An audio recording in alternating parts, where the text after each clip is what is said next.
Once your immune system knows how to fight a disease, it can give you lifelong protection. Vaccines teach your immune system how to create antibodies to defend against disease. In this episode, primary care physician Dr. Christine Baker breaks down which vaccines are essential at each stage of adulthood. This is WakeMed Voices, brought to you by WakeMed Health and Hospitals in Raleigh, North Carolina. Welcome, Dr. Baker. Thanks for being here. Thanks so much for having me. I did mention adults in my introduction here. Can you give an overview of why vaccines are important for adults? Vaccines are very important for adults. Most important is protection from hospitalization and death. Second, on a very practical level, vaccinations provide protection from illness. And in the U.S., this provides protection from days missed from work, days spent on the couch with high fevers and chills. And then, of course, protection from spreading the disease to our loved ones and those who are most vulnerable. So it decreases danger for yourself and others and enhances protection for yourself and others. Yeah. But let's look exactly at how vaccines prevent diseases. In other words, how do vaccines actually work? Vaccines were developed really in response to smallpox in the late 1700s. And I'm going to just say a little bit about that story because it kind of illustrates beautifully how vaccines work. So at that time, there was an English physician, Edward Jenner, who observed that milkmaids, who were women whose full-time job was to milk cows, that they who had contracted cowpox, which was a mild disease, so they had gotten cowpox from milking the cows, that those women had protection from getting the disfiguring and deadly disease, smallpox.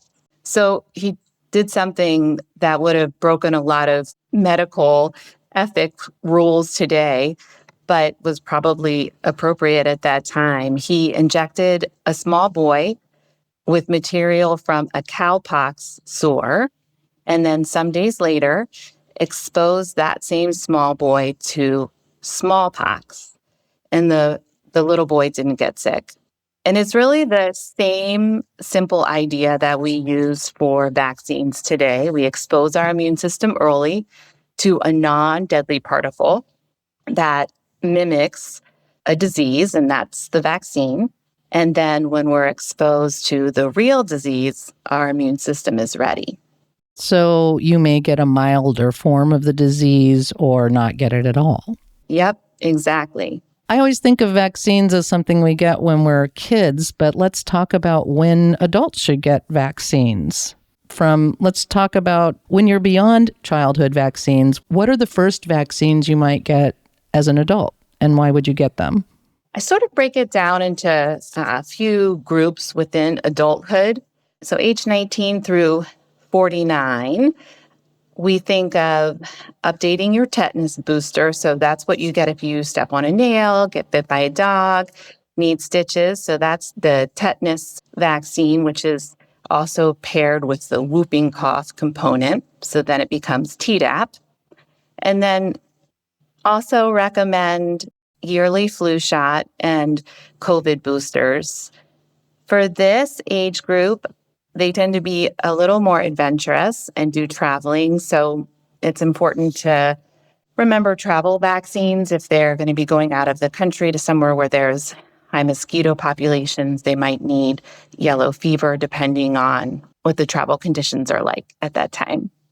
So that's sort of 19 to 49. And then ages 50 to 64, we'll layer in Shingrix, which is a 2-part vaccine series to prevent getting shingles, and the pneumonia vaccine to protect from getting pneumonia. 65 and over, we think about also adding in RSV, which is a vaccine to protect from respiratory syncytial virus as well. I will also say that there's some flexibility within these guidelines. So if you have a patient who is immunocompromised, basically somebody whose immune system isn't working at 100%, whether it's due to cancer, whether it's due to certain medications that they're taking, those patients sometimes can get some of the vaccines earlier. There is some flexibility, and you look at it sort of on a patient-by-patient basis. So, how can patients and healthcare providers work together to weigh the risks and benefits of vaccines? I think that's a really good question because there's so much discussion now nationally about vaccines. I think the most important thing is taking the discussion on an individual level. I feel like each person is different. A lot of people really want to be protected with vaccinations, and so we'll go through what is appropriate and available for them.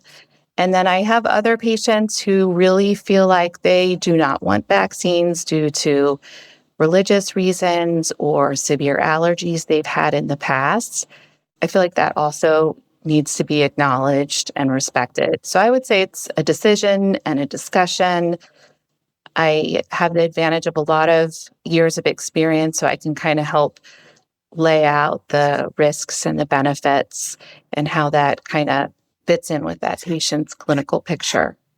You make me wonder how the conversation about vaccines has evolved over the past decade and since the pandemic. Can you talk a little about that? I do think that it has evolved. I think during COVID, we experienced a lot of patients who really were pro-vaccine and wanted to get the vaccine. And then there was this whole other patient population who felt like they did not want to get the vaccines for personal reasons. So I feel like there's some suspicion of vaccinations now, which in some ways is unfortunate.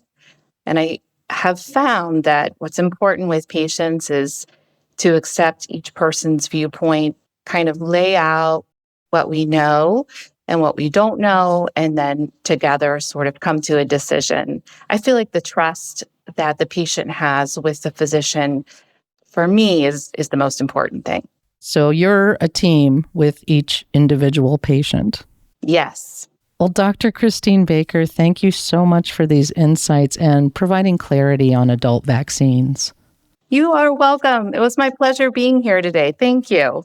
To learn more about WakeMed primary care, visit wakemed.org. If you enjoyed this podcast, please share it on your social channels and check out the entire podcast library for topics of interest to you.